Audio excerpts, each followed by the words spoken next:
Good evening, ladies and gentlemen. Welcome to Southview Middle School and Lorain City School District Community Forum.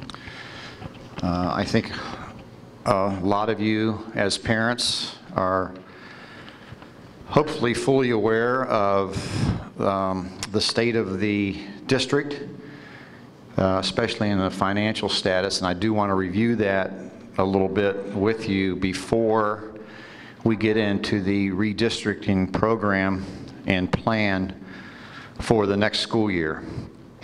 But again, I applaud your presence here this evening. I have to say I'm a little disappointed in regard to the outcome of the parents and citizens. This has been an ongoing problem, as you are aware. A lot of apathy out there, or disinterest, which really concerns me, and I think that's obviously a good portion of the problem that we are in. Not being able to pass a levy in this school district. I think you're all very appreciative of the type of education that your children are receiving in Lorain City Schools. I firmly believe that. I certainly do not think that you are disappointed in our buildings across the school district. I mean, this building in itself, I had the opportunity when I first came back to Lorain as your interim superintendent to dedicate this building, and I was just amazed at our buildings across the city. When I started here back in 1969, I was at Irving Junior High School and was part of Admiral King's staff as well. And our buildings, especially our elementary and middle school buildings, were extremely old, dark and gloomy. Old shows you how old I am, like Dave Wood here. We had chalkboards, you know, and chalk and that type of thing, rather than dry erase, and now we have smart boards, state-of-the-art classrooms. All of our children, as you are aware, have the e-books or the laptops, so we're there, folks, in regard to our infrastructure and our buildings. We have one last project to go, and that is our high school. And those students that are currently 7th graders, 6th graders will hopefully be able to enter a brand new $70 million high school, state-of-the-art as well, and it's going to be the lighthouse, so to speak, of Lorain City Schools. It's going to be a beautiful building with wonderful, an auditorium, fine arts production piece, a large gymnasium, and state-of-the-art labs for our children 9 through 12. Unfortunately, in order to get there, obviously we're going to have to move the high school students, and I'll go over that a little bit with you this evening as well, so that you understand perfectly what's going to be happening during the next school year. I wanted to start out, however, with the how we got here. Next slide, Mr. Weber. Obviously, we're in a financial crisis. Over the past 5 years, we have lost close to 15% of our student enrollment.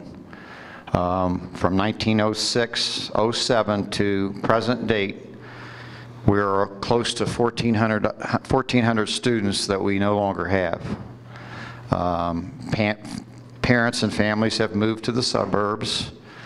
Some students and parents have opted out to go to private and parochial, and some parents and students have opted to go to community and charter schools. Obviously, when you're looking at that number of students, you're talking well over $5,500 to $5,700 a student that leaves the school district. And if you multiply that by 1,400 students, you can see that it translates to millions and millions of dollars that we have lost in generated revenue. Next slide.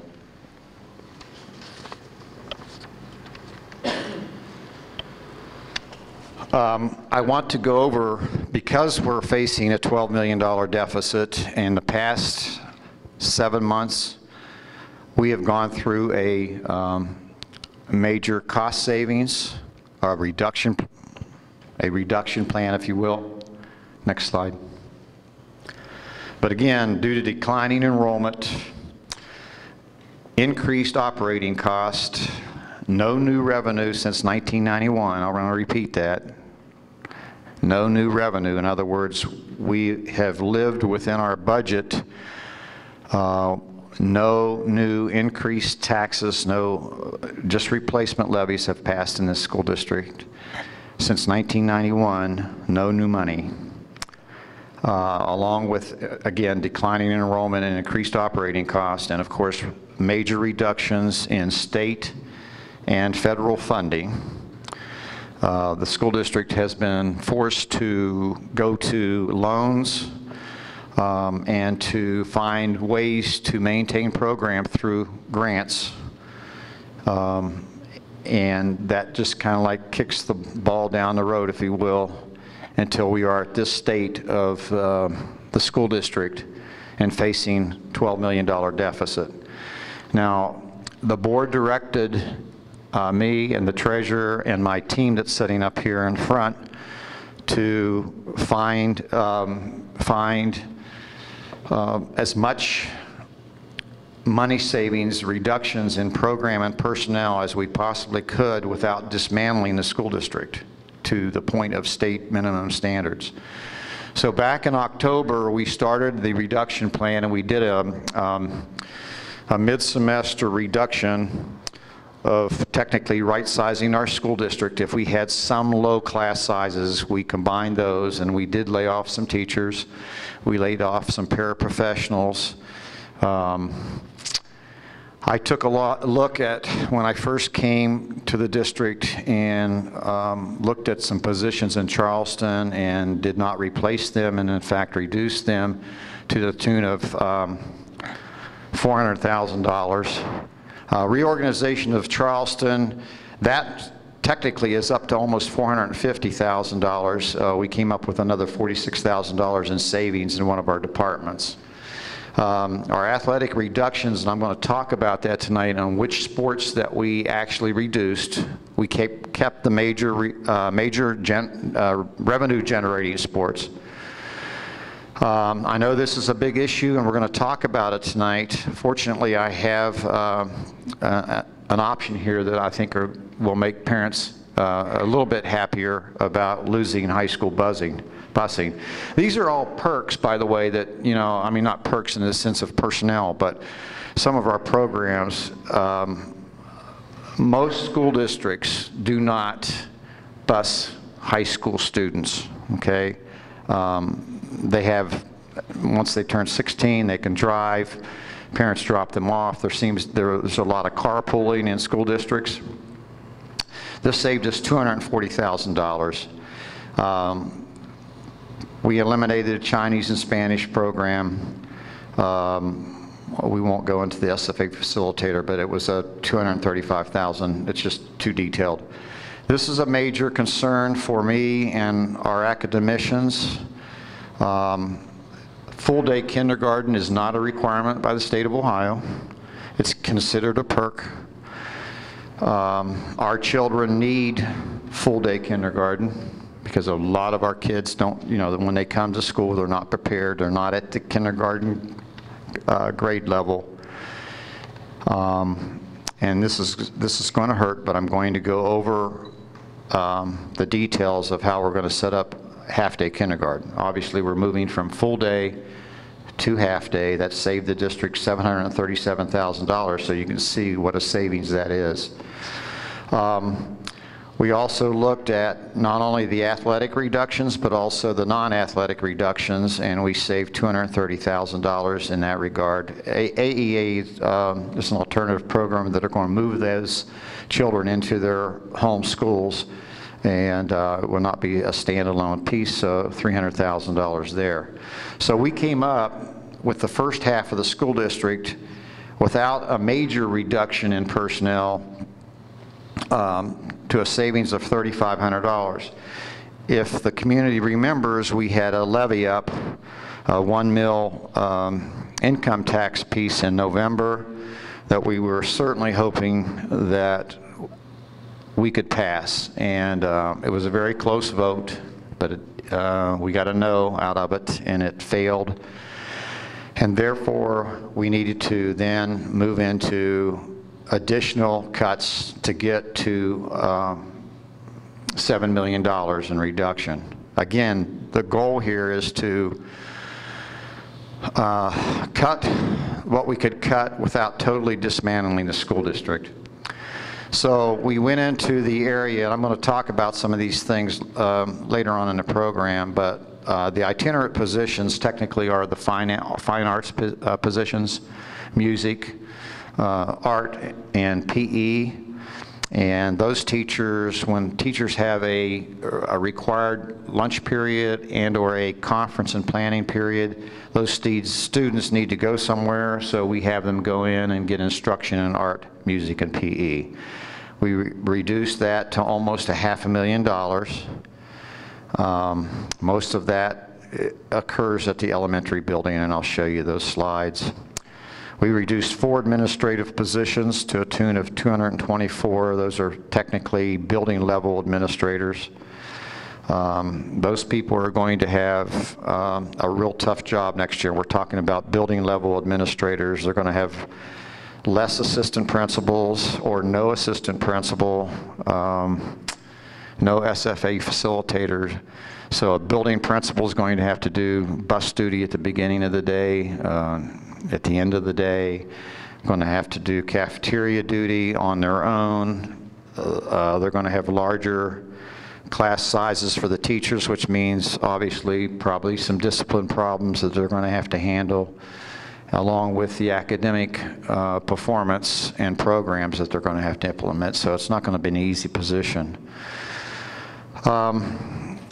We're going to look at early negotiations with our safety officer program. We're hoping we can save $100 million, or $100 million, I wish, $100,000 in that regard. We closed a building, closed Madison School, and we're moving into the redistricting to a tune of $375,000 in savings.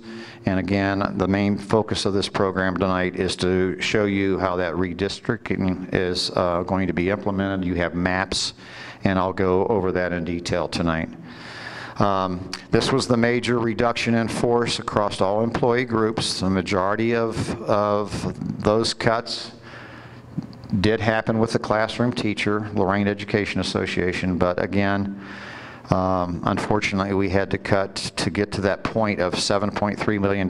We had to cut secretaries, custodians, cleaners, administrators, teachers, support staff, paraprofessional. So we ended up with an overall reduction of 7.3, almost $7.4 million in total cuts in program and staff. Next slide, Mr. Weber. Where are we physically? We have a $12 million deficit, which I've been trying to explain all evening long, and we cut $7.3 million, which leaves us a deficit of 4.7. So we're still facing a deficit of $4.7 million. And as mentioned in November, we were hoping for a passage of a levy. It didn't happen, so the board has decided that they were going to go with a November levy.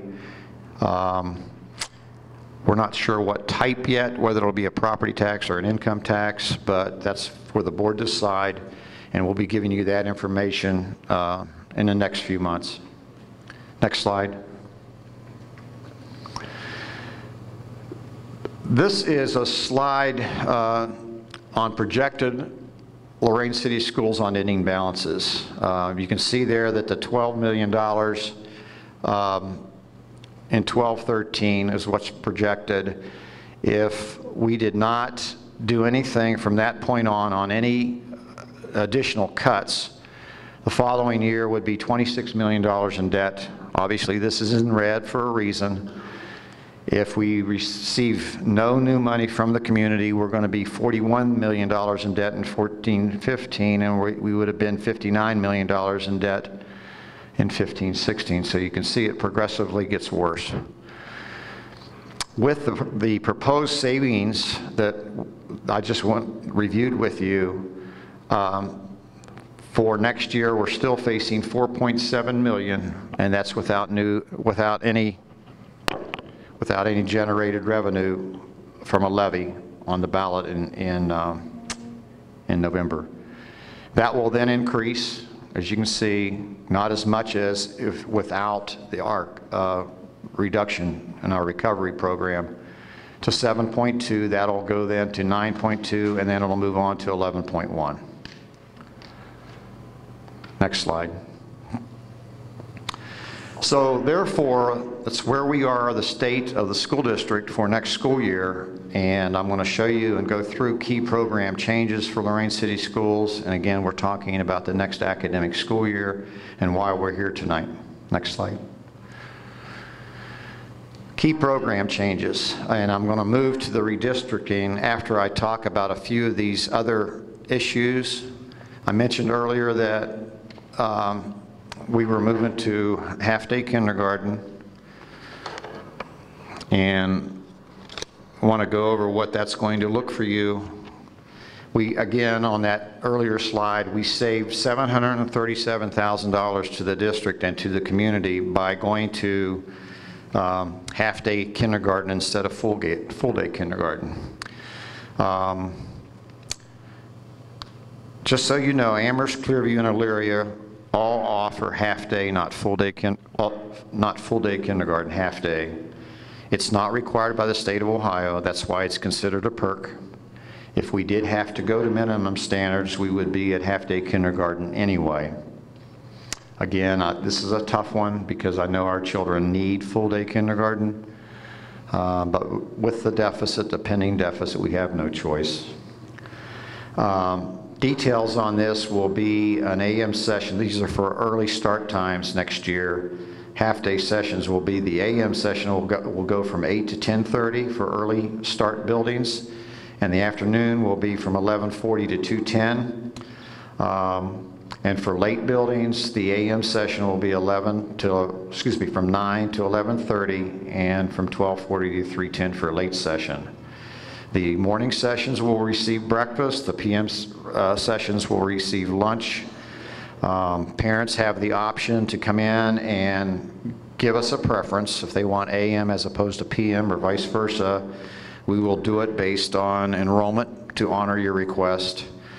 All parents will be notified in mid-August regarding kindergarten placement, building session, and teacher. The busing guidelines for elementary are the same. Anybody over a 2-mile radius, unless it's special ed, will be bused, but under that they will not. Next slide. Oh no, stay there. I'm sorry. Earlier on we talked about reductions in art, music, and library. So what will that look like in our buildings? We maintained and retained all of the art, PE, music, choir, and drama at the high school. Portions of that will be limited only because of the supplementals that we pay the advisors and the teachers, and I'll go over that in a little bit, but we did maintain art, PE, music, choir, and drama. At the middle school, we maintained art, music, and PE, but the music will be instrumental only. And at the elementary, we will have instrumental music, again, no choir. We will have PE, computer lab, and we will not have art at the elementary level. The 6th grade will go to, technically return to their elementary buildings and not be in the middle school, because if you're aware, we're going to go from 3 middle schools to 2 because of the redistricting and because of the high school move, and I have some slides for those for you. Not only did we cut academic program, we cut athletics, And again, please understand that we have to maintain some of these programs to retain our children. That's why we kept the fine arts piece. You know, yeah, we could have cut marching band and we could have cut some of the fine arts at the high school and the middle school, but you know, we have to have programs that our parents and our students enjoy and want to be a part of. And it's the same thing for athletic reductions. We could have cut football and men's and women's basketball, but we're going to lose parents and lose students because these are the kind of things that our students are very, very interested, not only in the academic day, but the after-school program as well. But we could not, in good faith, cut our academic programs and the academic staff and the support staff and after co-curricular activities without cutting sports. So we did cut sports. We cut the following: boys and girls swimming, boys and girls bowling, boys and girls tennis, boys and girls golf, boys and girls soccer, cross country, and all of cheerleading. We also, because we closed the middle school, we eliminated the middle school sports program as a result of the reorganization, and all reductions in the equipment and supplies for existing programs that were not cut was a savings. We eliminated all of the elementary sports programs and athletic-related repairs and upgrades. The extracurricular reductions, that was cut as well. These are supplementals that are given to teachers. Again, we tried to maintain what we could, but therefore we're keeping marching band. We will have one drama production instead of one at the high school, so we'll keep a drama director and a costume director. Maintain a yearbook advisor, National Honor Society, the PSEO, which is a post-secondary option for instruction for advanced classes. And at the elementary, we're going to maintain our safety patrol officers.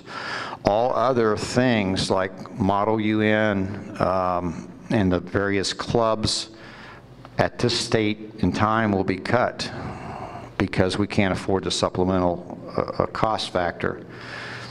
And then, of course, we cut all of high school busing to the tune of savings of $240,000, and we're going to discuss that tonight.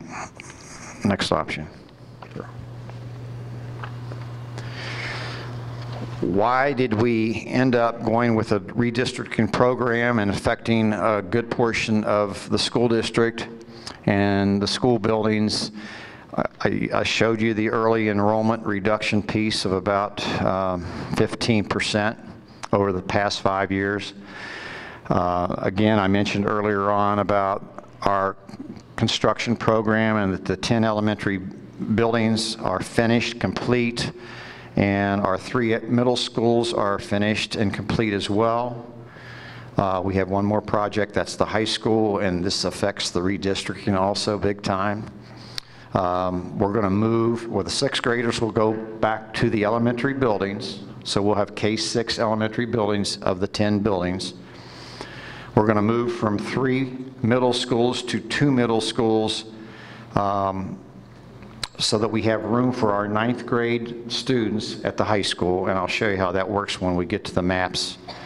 Because Southview Middle, this building here will house 9th graders and our Credit Recovery Academy while the new high school is being built. This is pretty much a 4-year redistricting plan. I don't think you'll see very much additional movement after we get everybody placed.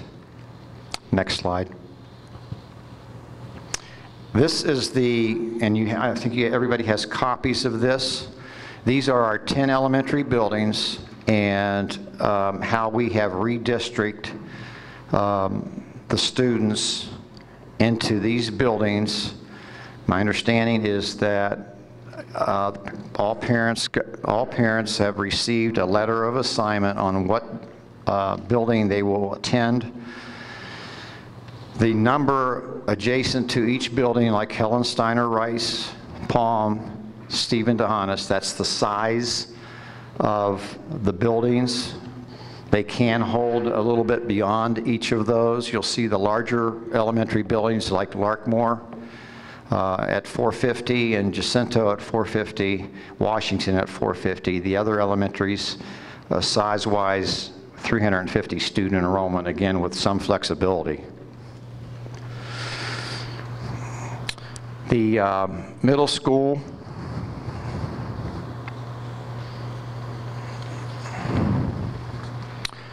we are down to 2 now from 3. These will be large middle schools.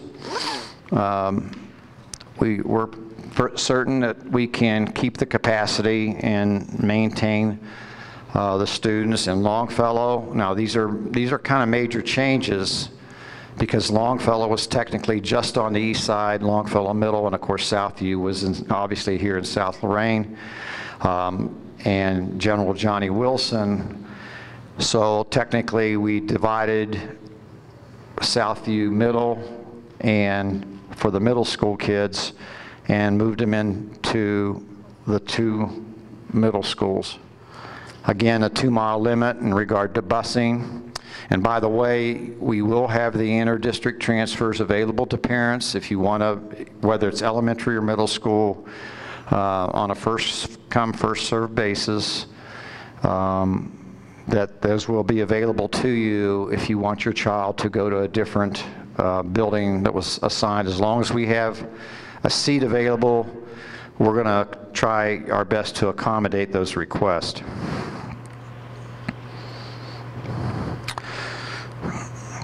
The high school campus, if you'll take a look at that.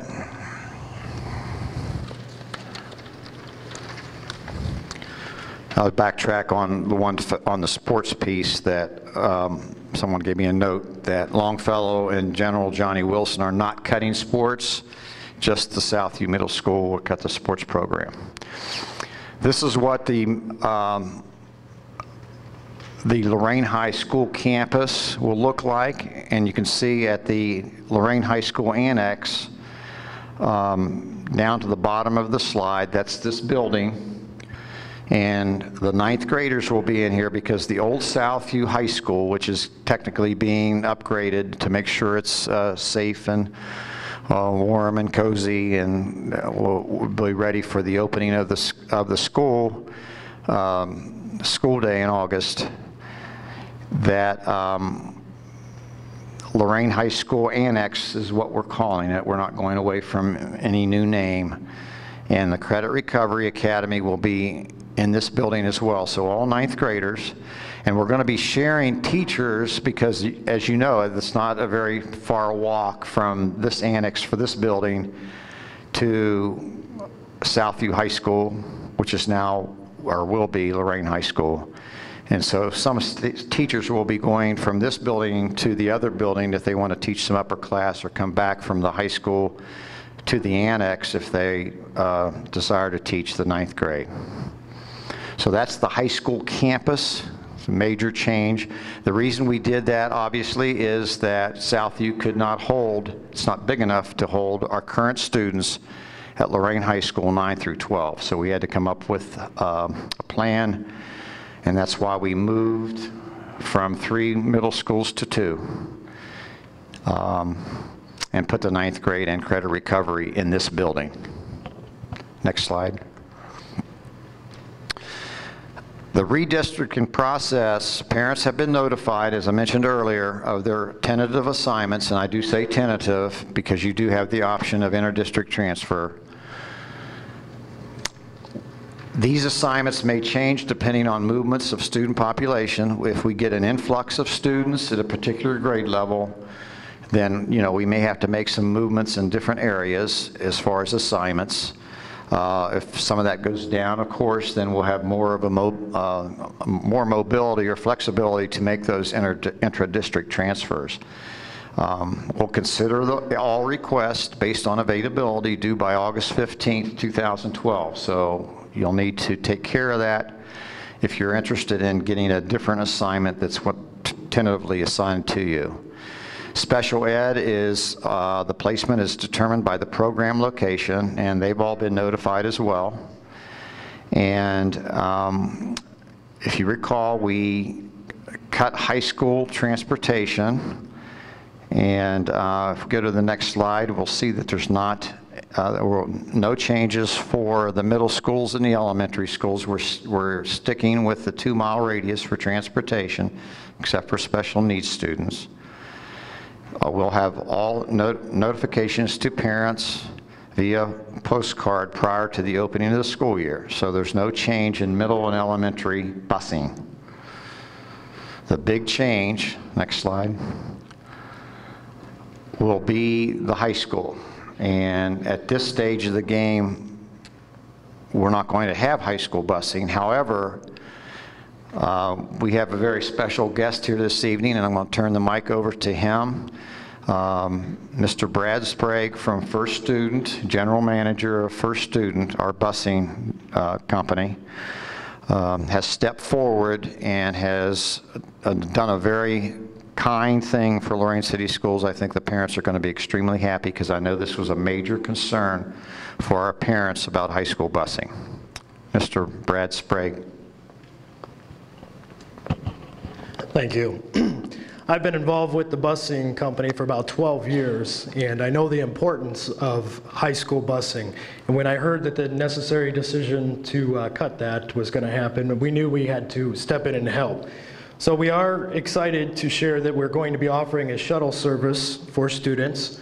We will have some stops set up on both the east and west sides of the city at different spots, and we'll be picking up students there, dropping them off there from this location here. We will be, there will be a fee for the bus pass. Students will need to purchase a bus pass from First Student. That fee will be $20. There's 180 days in the school year, so we figure that that's about 11 cents a day to get to and from school. The service is going to be provided solely by First Student at no cost to the district. The only involvement that the district will have is that they have agreed to help us with the communication piece of the application process. They will help us let everybody know when and where parents and students can come and apply for a bus pass. They will do that through their website at www.loraineschools.org and through the official Lorain City School Facebook page at facebook.com. We do know that it'll be the second week of July when we will release the information on when and where and how to fill out an application for a bus pass. We estimate that we'll have room for about 350 students. We also know that there will probably be more students interested, so we will have to maintain a waiting list if we need to. Lorain City Schools will notify First Student if a student moves out of the district or becomes ineligible. That will allow somebody from the waiting list to get a spot. And then, of course, we'll be expecting students who do have a bus pass to follow the simple standard rules of the bus, and those who don't could lose their services, therefore opening up a spot for somebody on the waiting list. To be eligible for a bus pass, it's pretty simple. Students should be enrolled or going into the 9th grade at the Lorain High School, must live greater than 2 miles from the South Lorain campus, which is what the state considers walking distance. As I said, must have a bus pass. It'll have a photo ID on it, so whenever we announce the application process, parents will have to bring their student with them to have their picture taken. And then, of course, to be eligible, you also have to obey the rules of the bus. So it's very important that you keep an eye out on the Lorain City Schools website, or if you or your student are on Facebook, make sure that you like the Facebook page, and that's where you'll get your information. You can also call the bus garage at 949-8121. We have an automated recording there that will give you updates on when and where you can fill out an application for a bus pass. Thank you, Brad. Again, this is not a Lorain City School expense. It's not a Lorain City School program. First Student has stepped up and made this offer to our parents. It's just a wonderful offer by them, and Lorain City School District, we thank them wholeheartedly because this did resolve a pretty serious issue. So it'll be a shuttle type transportation with stops, as Brad mentioned. Again, we're very, very appreciative. Next slide.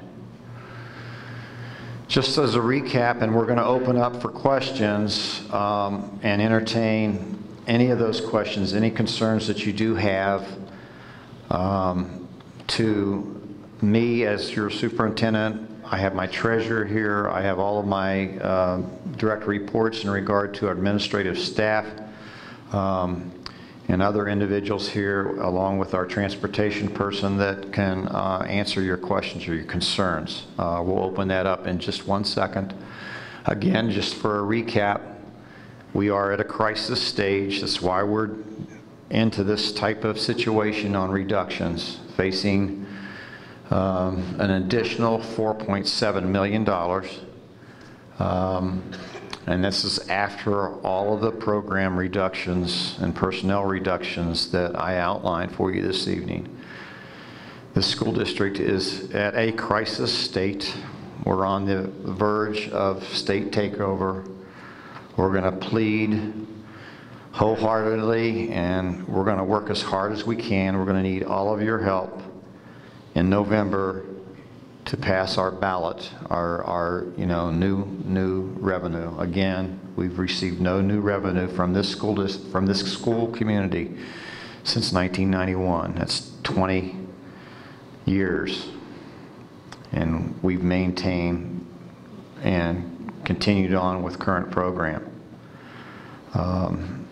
These program reductions and personnel cuts will not be here at the beginning of the school year. All parents need to understand that, and the parents that are here tonight need to share this information with your neighbors and other parents that you know here, and even community members. I don't think you want to see this school district go into state takeover. That means we're in fiscal emergency, and a team of a state committee will come in and make the decisions for this community. And it's just something, and also we'll probably go to minimum standards. So some of those things that you see that we have retained, like high school football and girls basketball, most likely will be eliminated. We'll go to minimum state standards. Your class sizes are going to be big to begin with next year, but if we can't generate new money, and this is the only funding source that we have, folks, the academic piece will be even worse. There'll probably be further reductions in administration and custodial staff and teachers and nurses and secretaries. We'll be sharing probably principals from building to building. Class sizes will get even larger. Won't be, I can't imagine if there will be any after-school activity, be it sports or co-curricular. That's what's looming in the future, and that's how important this November issue will be for you and this community, in this school district. So once again, we'll be doing a heavy campaign and asking for your assistance, and you're going to have to assist us in getting a word out. Again, you can look around and see with this story, there's not, for whatever reason, there doesn't seem to be an interest or a care about our future. And I know those are harsh words, but it's reality. You know, we have board meetings twice a month, and if we get 2 or 3 parents, that's about it. Most of my presentations and my pleas have been to my staff and our representatives from our teachers and our other bargaining unit members, and I don't know what the cause is. I don't know if people are just disinterested or apathetic, or they're angry at past administration, the current administration, or they're unhappy with the board. and what's happening over the past 10 years. But again, if you cannot generate new revenue and yet the state is cutting us on state funding and we're getting less federal funding and our funding process is declared unconstitutional anyway, and I understand the property owners can't afford any more additional property tax when we ask for it, but you have to step up, folks, and I know the economic situation is terrible here and across probably the state of Ohio when you look at it, but Lorain seems to be hit harder than most cities and school districts.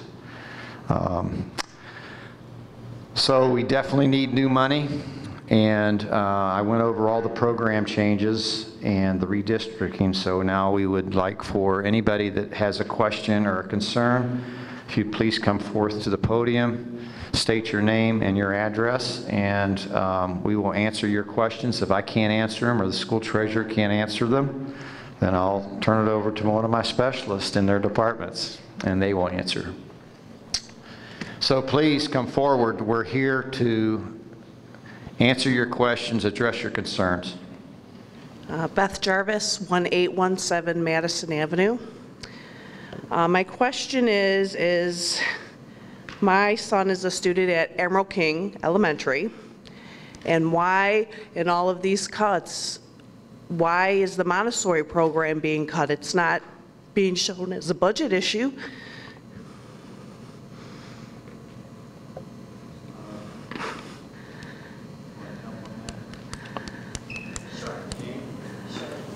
I'm Jane Hawks, and we have had a Montessori-like program in several buildings years previously.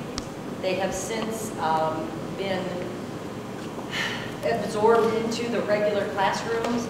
They still use Montessori-like instructional strategies and lessons and teaching. We redistricted throughout to have our neighborhood or home schools, but that doesn't mean that the Montessori-like activities are going to stop. And we are still honoring or still accepting intra-district transfer requests for those parents that would like their students or their children to attend a school other than their home school. But we won't have a definite answer regarding children being accepted with the intra-district transfer forms, provided there's room for them. So waiting from now until when forms can be turned in August the 15th is ridiculous for a parent not knowing where their child's going to be at for first grade. August 15th is the deadline that the intra-district transfer requests are due. We work on those much, much earlier than that, and we get notices out to parents much earlier than that. That's just the deadline for turning them in. You will have an answer if your intra-district request is in sooner before that deadline. How long? 2 weeks, months, 6 weeks? We work on them, we start working on those in June, and we'll work on them as quickly as we can. Typically, we accept them once school is out. You can put them in right now. You can go to Charleston and registration. It's an online process, and you can fill it out right now. And that's what I don't understand what the reasoning was to dismantle the one of the two schools in the district that have an effective rating that was not a homeschool, and has Lakeview or Emerald King has not been a homeschool for more than just 1 year, 2 years, 3 years.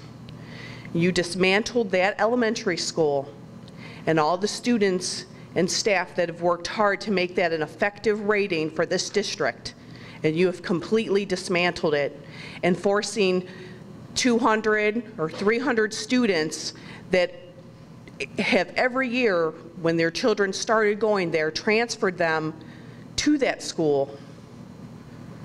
Is that correct? I don't know the number.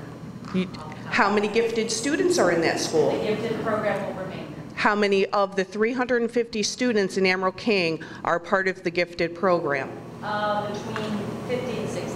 So there's 290 to 300 students that have pushed to have their children in that school for a reason. And I'm sure you guys all realize this. So you want me, a property owner, someone who works and pays taxes, to vote on a levy when you have dismantled a school that my son is succeeding in? That's very hard for me to swallow, because I don't want him to go from an effective school, because now his home school is in academic watch. Now, how do you think that feels?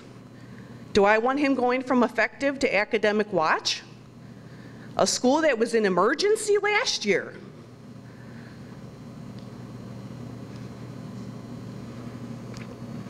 Thank you. I think everyone sees my point with that. I just want to know, how big are the class size going to be? Right now we're at 25. My kid was at Admiral King, is going to move over to Toni Morrison next year. I have a 4th grader right now and a 3rd grader right now. But because of all the redistricting. We're probably looking at 30, 31, 32. Right now, everything will be based on enrollment. We have followed the negotiated agreement at 1 to 25 at kindergarten level and 1 to 28 elementary. Okay. In the future, I don't know, but that's what we are staffed at. And then for the teachers, because Admiral King's a school, it was the teachers. We all went there for those teachers. They've been there for years. I mean, my nieces and nephew who graduated this year had those teachers. Are all those teachers going to get dismantled now and go to other schools? Because I picked my school for my teachers, not really their friends, not really their classmates. But are those teachers, or do we not know anything until August what teachers are going where or anything like that? I think yeah, Mr. Wood, I think, once you introduce Dave Wood, President of Lorain Education Association, I think the high school, if I'm not mistaken, is pretty much untouched, or not untouched, but very little movement. Right. Dave was a part of the reduction in force along with. Okay, I just have already hearing rumors that this teacher's going to this school, this teacher's going to this school. The majority of that movement will be elementary. And that's where mine are at. Right. When you say Admiral King, you mean the Lorain High School? No, but Lakeview or Admiral King. Okay, that's that particular school movement of those teachers out of Admiral King? Correct. Right. Is that going to happen? Okay, that's the elementary school. Correct. Right. Currently, is Dr. Sturgill here? I'm from the HR department for Okay. Washington. There will be some movement in all the schools, basically. Some schools will have more movement than others, but off the top of my head, I don't think Admiral King Elementary School had that many movements. I can't recall one that took place. Okay. And then when we're talking about Admiral King, because again, majority of those kids do not live in that neighborhood, is that school now going to be 80% that neighborhood? Or around that guesstimate? Because that's a big concern, as we all know. Is that what's going to happen? Will that remain 80%? I'm guessing if we're going all neighborhood schools again, is that school going to be 80% of that neighborhood? Yes, but at the Okay. same time, a lot of the intra-district requests that we got for Admiral King Elementary School, not all, but many were for students who lived right across the street. But we were busing to another school because it was not zoned yet or redistricted as a neighborhood school. Correct, but what I'm thinking is the type of students, to be honest with you, that are going to be going there now. Our kids are all there from, and that's what I'm guessing, so I'd be better off going to Toni Morrison than over Admiral King, because that technically is a better neighborhood. And that's what I'm trying to figure out in my head for the safety of my kids, of what kids are they going to be around. So, okay, thank you. With the changes in the schools as well, my question was, are any of the hours going to be cut now that you guys are cutting certain things like the PE in certain classes? School day, Yeah, the school day. Are the hours going to be cut at this point in time? the start time and ending time will remain the same. Okay. Except for the half-day kindergarten will be changing, there'll be half-day sessions. Right. But the elementary, middle school, and high school will be pretty much the same time frame. I am also a proud supporter of Lorain City Schools. I went to school here and got a good education, was able to go to a good, very good private school in the area. My concern is that you guys are keeping many of the sports programs, which I do understand bring in revenue, but in the future, I'm hoping to keep other extracurricular activities as well. My son doesn't do sports. He has done sports when he was younger, and it just didn't interest him. So in thinking about going to private colleges and in his education, continuing it beyond the high school, those are the things that other people are looking at as well. So if we could somehow maintain those as well, that's one of my concerns. And that's why we try to, we've got some sports, and we also got some fine arts, so we try to maintain as much of the fine arts program as we could. Sure. And so that was just it. Thank you. Thank you. Okay, here? Does it matter? I want to use the mic, yeah, we'll hear you better. Okay, now what do you need from me? Just a question? My question is very simple. I have kids that are now in Longfellow and at Admiral King. They're all in the gifted program, and I'm wondering what's going to happen with that. Are they going to keep the gifted program at Longfellow for my son that's going to be going to 7th grade? And are they going to keep it at Admiral King for my kids that are going to be in 4th and 6th? Or is that going to be eliminated? Are they going to be going to a different school? Or is that going to be provided, or? The gifted program at the elementary level will stay the same. Gifted services in all districts, and again, this is an Ohio Department of Education mandate as well, goes to 6th grade. At 7th and 8th grade, we have worked in the district to provide advanced placement or honors type of instruction in classes, but it's not a gifted program, but that is not new. That is how it has always been. Okay. The gifted programs at the elementary levels will stay the same. They're not being. Okay, so right now, like I said, the one that's in 6th grade is in the gifted program at Longfellow, so he has 2 teachers basically, other than for gym or whatever else. That's going to all change. Now he's going to have all different. That's how it's always been. That's not a new change. But is that going to be provided at both high schools? I mean, at both middle schools then? That it always has been. They do some flexible grouping and grouping of kids based on needs and strengths and weaknesses, where they can then offer an advanced curriculum within the daily schedule.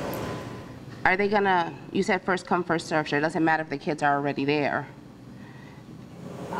It's just scheduled through the counselors at the building. Okay. Okay, that was my question. Thank you.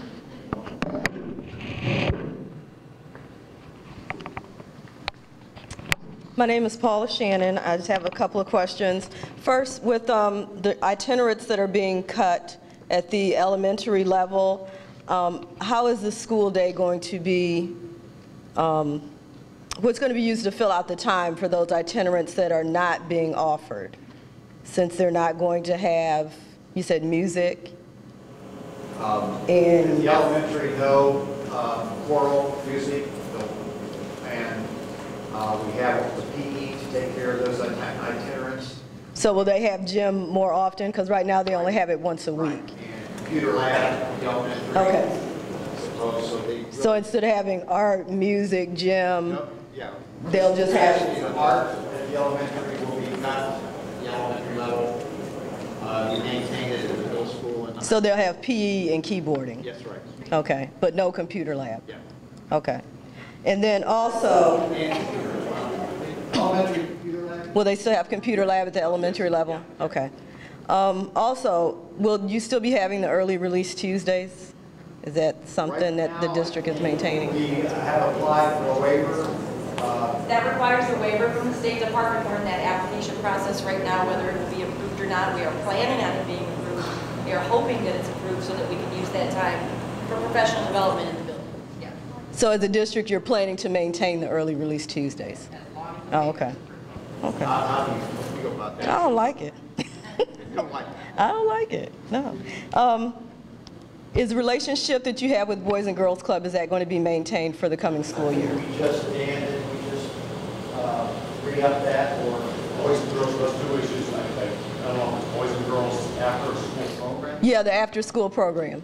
Is that still going to be in the middle schools as well, or just the elementary schools? Yes, the after-school program will continue at all schools next school year. Okay.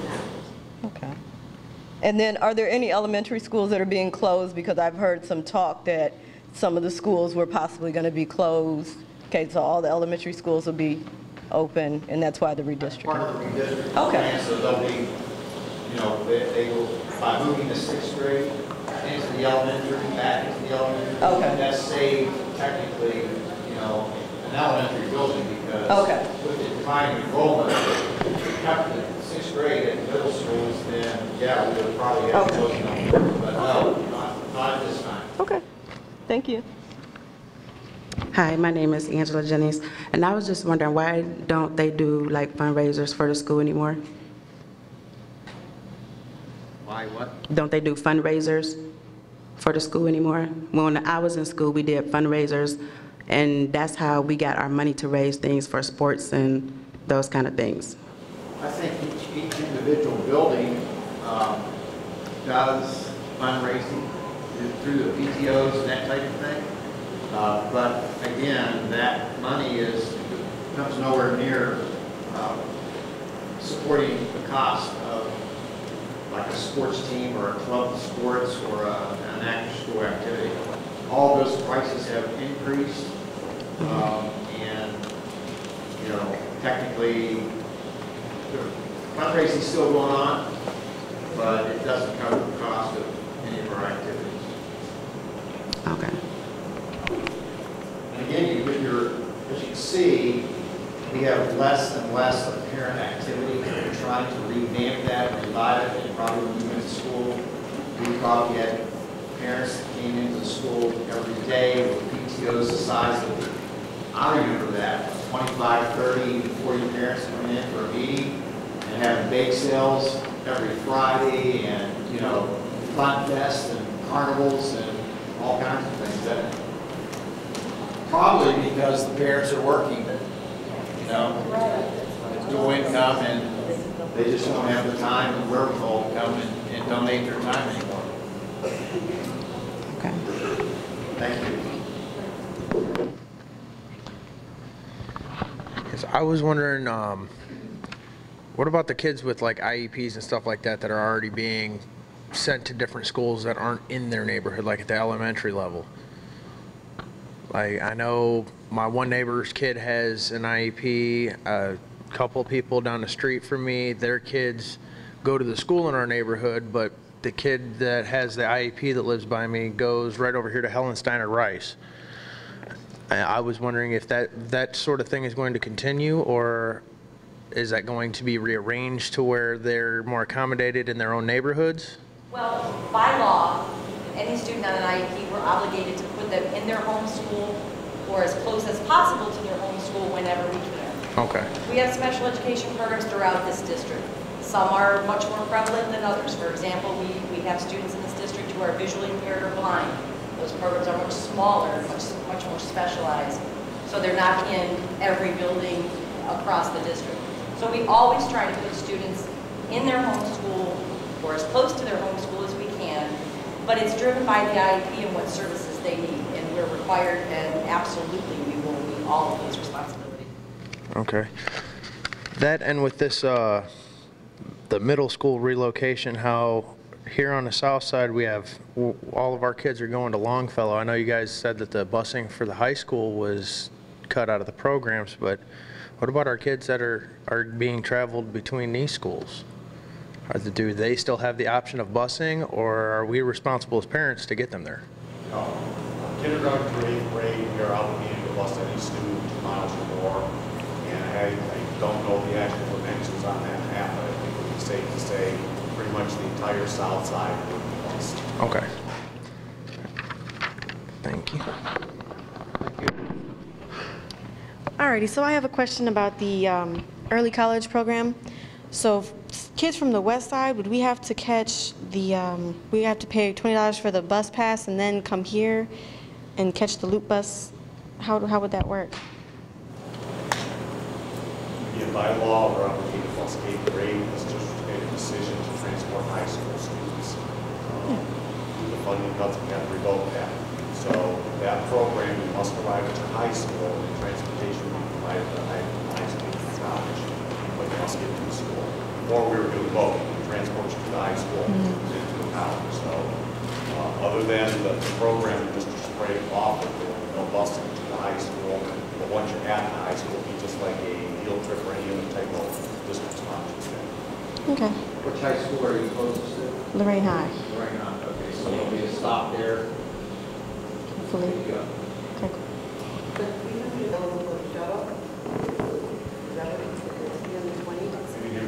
Brett? Yes, we're expecting about room for 350 students. And then all the kids on the west side, if they're not part of that shuttle bus pass, what are they supposed to do? That's why it's important, it's first come, first serve. We will maintain the waiting list, and we're going to do the best we can. I know it's not perfect, and I'll tell you that right now. It's not going to be able to accommodate everyone from the west side, but right now it's the best that we can offer. Are you concerned about attendance? Of course, obviously. But again, the high school busing piece is not a mandate. In fact, we are the only school district in Lorain County that bus high school students. Elyria and Amherst have bused high school students for 20 years. So this is one of our perks that we've been dealing with. And again, some people have criticized our support of some of these things. But again, we're serving our students, and now we can't do that anymore. I just know that when I drop my daughter off at school in the morning at the high school, that I see how vital that busing system is to get these kids to school. And Yes. I'm afraid if you take that away, that half of them are going to get left behind because there's no transportation. We're going to have a problem with truancy. So, you know, I'm just, 350 is not going to cover even a third of the kids that are in high school for the shuttle system. And that's a big concern of mine, you know, because it's easy to look out your window and see someone not in school today. Or why is no school today? Because they didn't have a ride, you know, and I wouldn't want Right. anybody to get left behind. That's why we're trying to get the word out, because it's a first come, first served basis. It's a shuttle stop type thing. And parents that don't want to deal with that, then they need to, you know, carpool, find someone else that, you know, maybe this 17-year-old that's got a car and is going to take 3 of their friends or 4 of their friends. The parents are going to have to pull together and get that done. And I agree with you, we do have a concern, but again, that was a $250,000 expense that we're not required to do. We would love to have it. This is an option that came forth that, you know, that they're not charging us anything for. And unfortunately, it's one of those things that we had to do. We just can't continue to operate in the red like we've been doing. It's only going to get worse, so we had to make these cuts. So wouldn't the state take over if your attendance level dropped? No, the attendance level is more on a academic standing, a report card, you know, how each building is rated, some continuous improvement, some effective, that type of thing. So the high school right now, I think, was effective on attendance, right? So we had a 92%, 93% increase. We'll probably, I hope not, but we may drop that rating because we won't be able to maintain 92%. But again, I mean, all these messages, folks, are to the state of Ohio saying, you know, if we can no longer afford to do these things for our parents and our children, then go ahead and downgrade us because we have no choice. Can I ask you something really off the mark? I've heard for years that the Ohio Lottery contributes to the schools. Do they contribute to schools? They do contribute, but it's very minuscule. For each school district, I read somewhere in the state of Ohio, the Ohio Lottery typically would fund each school district one classroom set of textbooks. That's it? That's I'm it. serious. Yep. I'm sorry. No, that's true. So it was sold on the backs of the schools saying, you know, if you allow us to do a lottery, throughout the state, it's going to solve the funding problem for the schools. That was a lie. Yep. But they do contribute, but it's minuscule when you look at the, like our budget. What's Mr. Weber? What's our operating budget? $90 million operating costs for personnel and program. Does anybody know what we get it in lottery? It's distributed out through all the school districts. It's really has no impact on our operating costs. Go ahead. Larissa Medina, 1337 West 5th Street. My question is about the levy. Each levy the schools try to pass, my husband and I have voted on it. Thank you for that. The only thing can't there be another way of doing it other than a property tax? Because the people that I've talked to, I just think that it's unfair. You have a lot of children that go to Lorain City Schools, they have parents that rent, or parents that live in apartments. I mean, isn't there another way so that it's equal across the board? Because, I mean, in our neighborhood, we have foreclosures, we have uncut grass, and I think isn't there any other way? There's got to be another way so that it's equal. So can somebody answer that for me? Yes, I'll be glad to answer that, because this is, and we do have a school board member here tonight, Bill Sturgill, and our last operating issue that was on the ballot was November, and we tried to convince the community that property tax was not the way to go, because people, we have a lot of retired property owners here in Lorain City, and they're tired of increasing property tax to support the schools. So we went with a 1% earned income wage. We almost got that passed. We have two options, okay? We have two options, right, Mr. Weber? We have to raise money through a voting issue, and that is income tax and/or property tax. That's our choices. The city has a choice of income tax or sales tax. We can't deal with the sales tax piece. So those are our options. This board has another tough decision to make for November, whether we're going to do a property tax and/or income tax. I just have a quick question. I don't think enough people knew the last time that there was a levy that it was, I don't think they realized it was not a property tax. I don't think the information was not out there. The people that I talked to, most of them thought it was a property tax. So I think that they just didn't either get the information or they didn't care to get it. They just weren't that informed. So maybe we need to be... I only take exception, not to your words, I take exception to the fact that I think, again, I'll go back for whatever reason to the apathy in this school community. We had a citizens committee, and we worked 2 to 3 months on getting that message out. We worked with our two newspapers, the Morning Journal and the Elyria Chronicle, to get that message out. We had several community forums and fundraisers, and we went door to door on a Saturday with the marching band, knocking on doors. We did flyers. We sent things home with parents with our children, saying that this is a earned income tax issue. It's not going to affect any property owner that's not a wage earner. If they were retired and they have a pension, it would not be touched.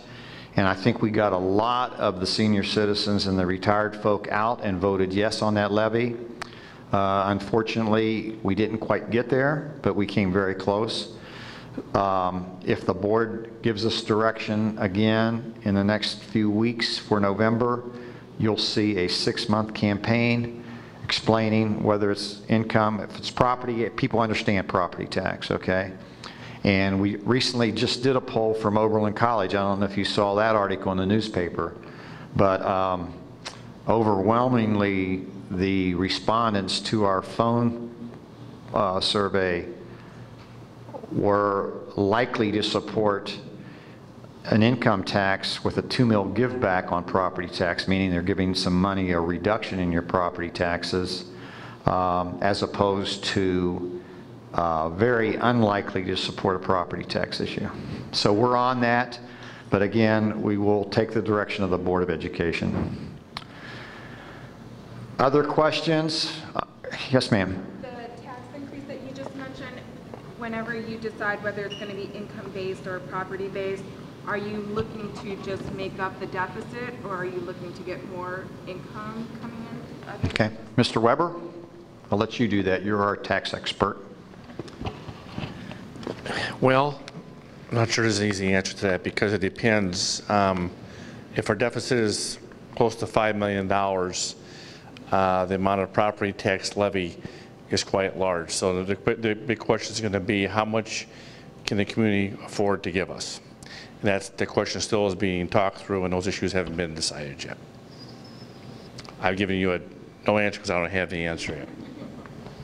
But on the other hand, if we do, let's say for example, and this is through his projection as treasurer, if we can get let's say a 1% income tax passed, Mr. Weber, I would say in 4 years to 5 years that we would be out of the deficit. I'll say 3 to 5 years. 3 to 5 years. And the same would go for a 4.9 to a 5-point millage property tax. And we really don't think that we can go higher than a 1% earned income. People aren't going to pay it. And we really don't think we can go beyond 5 mils in a property tax because I don't think the people are willing to put that kind of money forth on their property taxes as an increase. So we're trying to stay, you know, in that area where we think people just may, for the benefit of the school district and to return Lorain City Schools to the school district that it once was, and offering as many programs as we possibly can and raising our academic standards, that's what we're going to ask for. Okay. I really thank you. It's been a great interaction. I appreciate your attendance here tonight. Please talk to people out there and try to generate interest in this issue. And again, if you have questions or concerns, contact us. We're open. Our doors are open for you. Yes, definitely something on the November ballot. We will be contacting the individual schools, the parent organization, the churches to gain assistance to get this thing passed. Thank you. This has been a production of Lorain City Schools, TV 20 WLCS.